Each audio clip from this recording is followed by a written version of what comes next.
রাধে রাধে সবাইকে।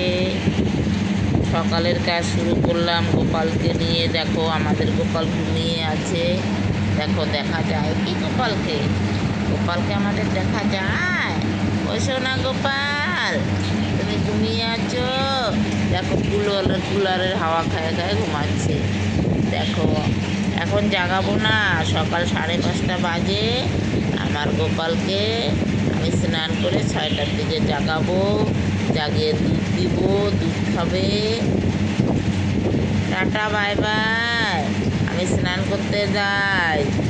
সোনা বেটা তুমি জাগো, সোনা তুমি জাগো, উঠো বেটা। নন্দলাল, নন্দলাল উঠে। আমার সোনা, আমার গোবিন্দ, আমার কানাই, আমার লাড্ডু, আমার গোপাল। রাধে রাধে বলো সবাইকে বেটা, রাধে রাধে।